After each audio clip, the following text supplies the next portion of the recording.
cómo definirías a tu padre? Pues mi padre era una persona entregada a lo que amaba, en este caso a la poesía y luego a la enseñanza, ¿no? En el año 70 fundó el Colegio San Antonio y anteriormente pues desarrolló una labor cultural que yo creo que todavía no está suficientemente reconocida en Cádiz. Hay que viajar un poco en el tiempo, lo estamos haciendo aquí precisamente al año 59 y entender lo que podía ser Cádiz desde un punto de vista literario en aquellos años. Un absoluto desierto, después estamos en pleno franquismo. Sabemos cómo actuaba la censura en el mundo del carnaval, también cómo actuaba la censura en el mundo de la poesía, pero a pesar de ello, mi padre fue de los primeros que difundió a Federico García Lorca, dando conferencias sobre Lorca, que difundió a Antonio Machado. De hecho, también se le hizo a Luis Cernuda un homenaje en el año 1964, coordinado por el Ateneo. Claro, que no estaban bien vistos desde aquella época. Eran escritores que no estaban bien vistos, pero que mi padre, que siempre entendió la cultura sin ningún tipo de etiquetas, se encargó de difundir. Ya en aquella época, Fernando Quiñones ya estaba en Madrid, con el que mi padre se relacionaba mucho por carta. Quiñones, toda novedad literaria que se producía no solo en el ámbito nacional, sino en el ámbito también internacional. Se la decía a mi padre iba a una página en el Diario de Cádiz, que era Domingo Letras. Entonces en esa página aparecían muchos textos de escritores que entonces eran completamente ignorados por estos lares, ¿no? Como Borges, por ejemplo, poetas argentinos como Francisco Urondo, gente realmente interesante que gracias a la relación que se podía establecer a los puentes entre Quiñones, que estaba en Madrid, y mi padre, pues se le van a conocer las páginas del diario. Ajá. Tu padre dirigía la revista Caleta, la fundó, de hecho. Sí, hay un grupo de poetas que son los que realmente crean la aventura de Caleta. Mi padre es el director, el principal impulsor. Traigo aquí un ejemplar de Caleta para que lo veáis. Es una joya de la época, ¿vale? La Caleta, digamos, tiene dos etapas, ¿no? Muy definidas, ¿no? Hay una tercera, que ya es la que lleva mi hermano José Manuel, pero digamos, como José Manuel García Gómez del Cerezo, tiene dos etapas. Una primera que transcurre entre 1953 y 1956, digamos que ya en el 59 ya no sale Caleta, pero que es la etapa más intensa de la revista, ¿no? En Caleta están todos los poetas importantes de aquel momento, no solo los poetas del 50, sino incluso poetas muy significativos del 27. Aparece, por ejemplo, Jorge Guillén o Vicente Alessandre, ¿no? Con Vicente Alessandre era una nota muy curiosa porque en un número de Caleta, mi padre, quizá para no molestar a Pemán, que ya digo, era un poco el auténtico patriarca de la poesía en Cádiz, de la literatura en Cádiz, le pone la revista en el primer lugar, ¿no? Y a Vicente Alessandre, poeta obviamente muy superior a Pemán y obviamente con una importancia mayor, un rango mayor en aquel momento, lo pone en tercero, ¿no? Bueno, pues esto crea cierto conflicto, cierta polémica en aquel momento. Yo recuerdo cartas en las que incluso Vicente Alessandre le quita hierro al asunto, ¿no? Pero es un poco para que veáis un poco también cómo se confía un poco de la...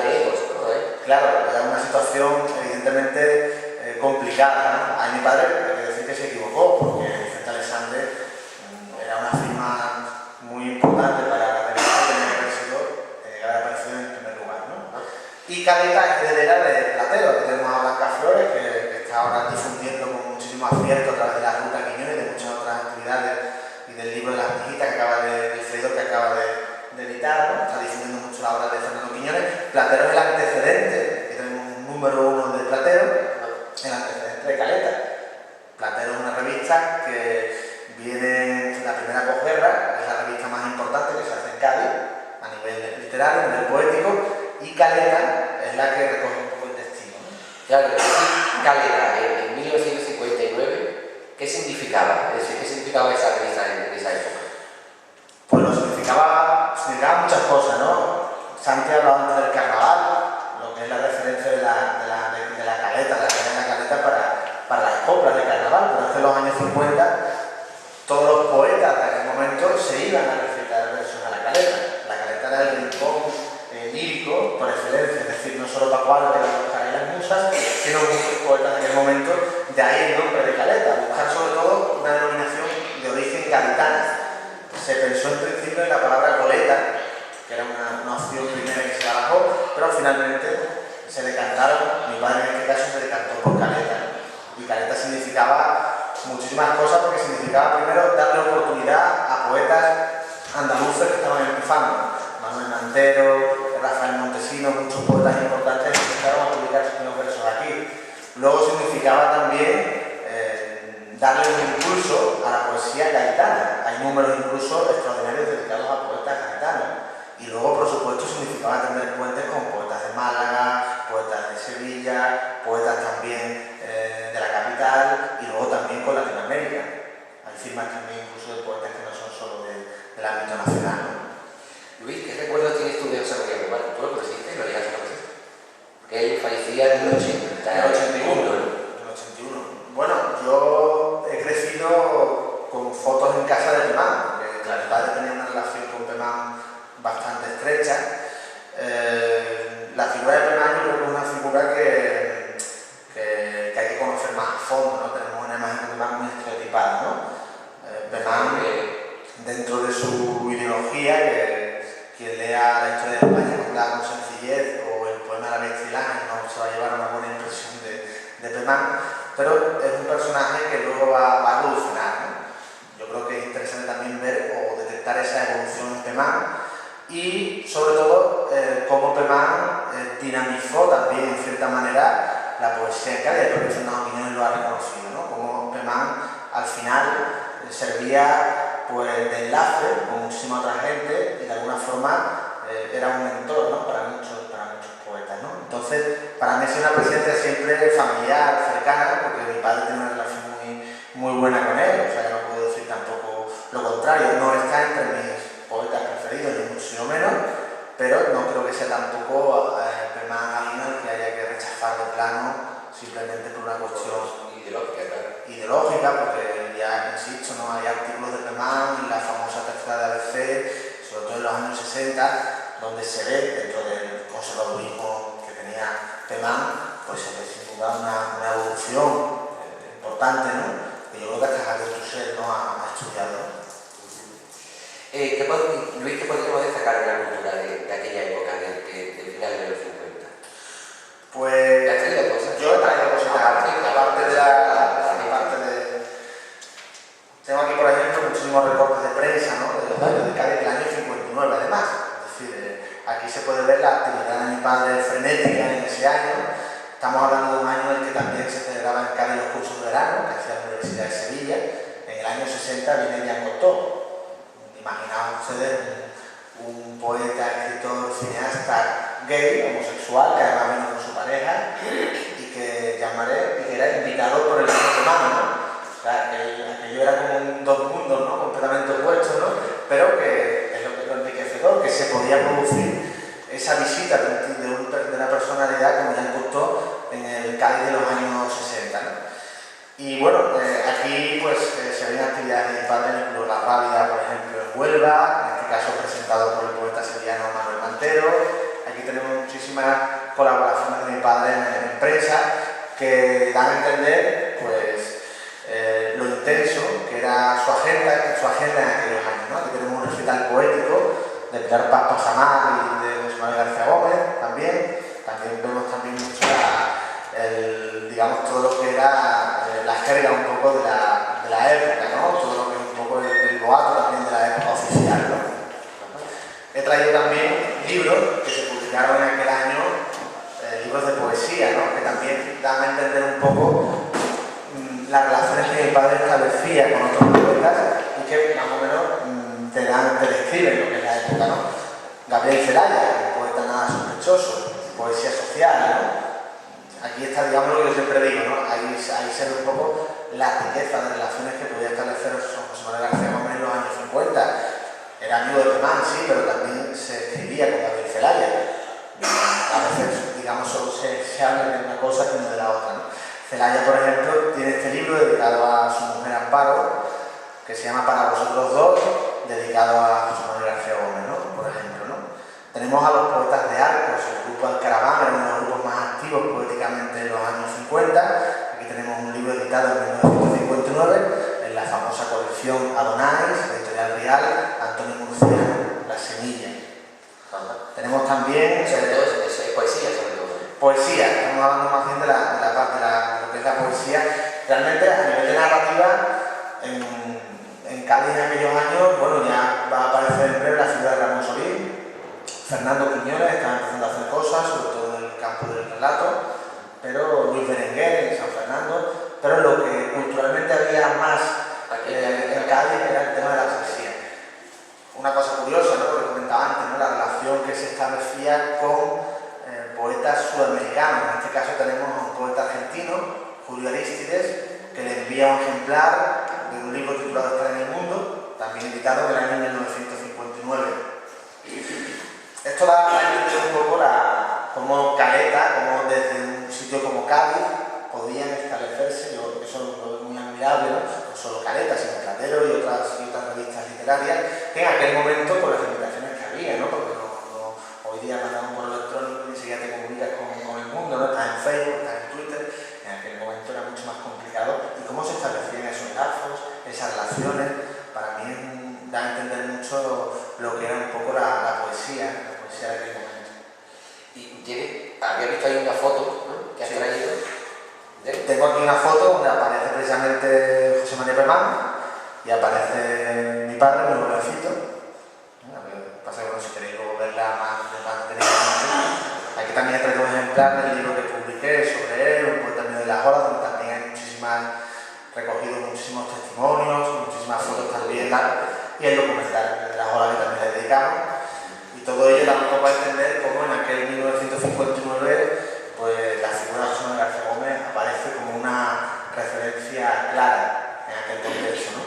Luego en los años 70, tenemos que esperar a los años 70 para que aparezca un colectivo ya como Manejada, que ya lógicamente es un colectivo mucho más comprometido con la realidad que marcaba el franquismo, pero hay que entender también que lo complicado era en los años 50 pues difundir a Antonio Machado, a Lorca, a poetas que no estaban precisamente bien vistos por el régimen. Yo en casa, como siempre, he tenido la posibilidad de acercarme a esos poetas, incluso en ediciones proscritas, como las que editaba Losada, famosa editorial argentina que editaba los libros de Losada, llevan casi de Tarradillo, los libros de Neruda, de César Vallejo, todos esos libros llevan un poco y he tenido la fortuna siempre de ir con una biblioteca en ese sentido muy rica.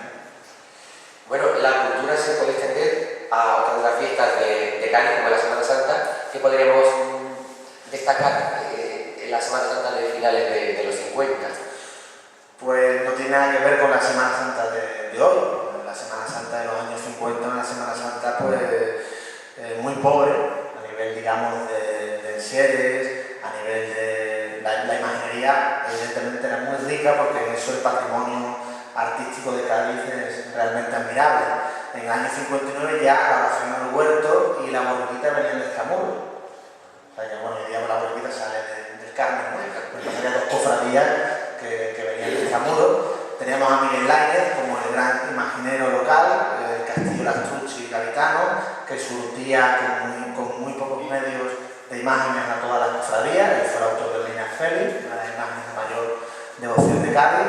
Tenemos ya en el 59 casi la terminación del paso de Reina Félix, una obra en plata de ley de Seco Velasco, si no recuerdo mal.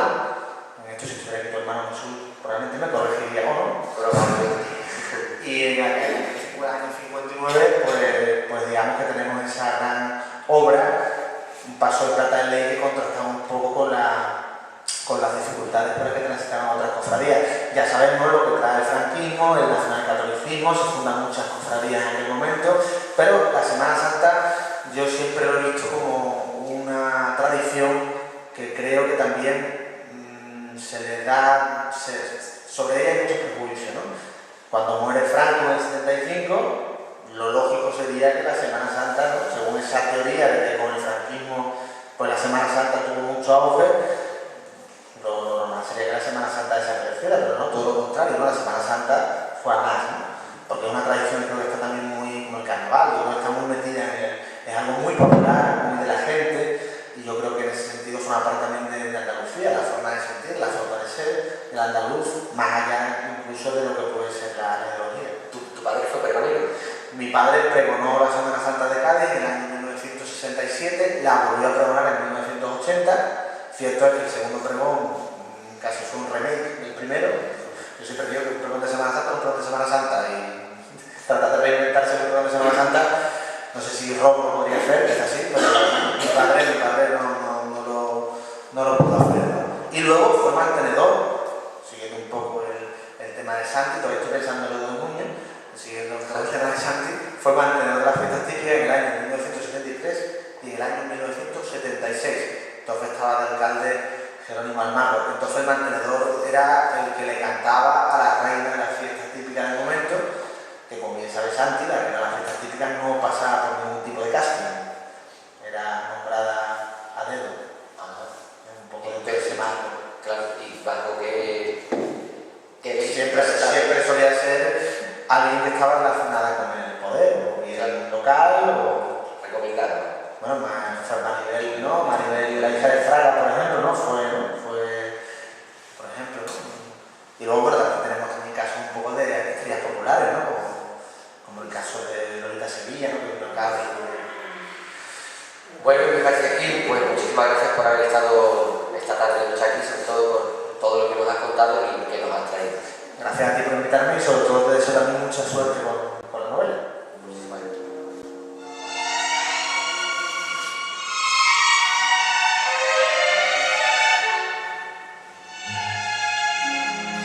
Pues llegamos al final y a las navidades, que por cierto también aparecen en el regreso de Inés, aunque en la época actual. Esperamos que este paseo por el año en el que tiene lugar parte de la trama de regreso de Inés haya sido desahogado. Yo les pido disculpas sobre todo por mi voz, porque aunque intenté que no viniese, el catarro ha venido conmigo, yo quería venir solo, pero ha querido. No me gustaría despedirme sin antes agradeceros a los dos, tanto a Santi como a Luis, haber estado aquí, y a ustedes, porque sabemos que son, lo he dicho al principio, fechas muy señaladas.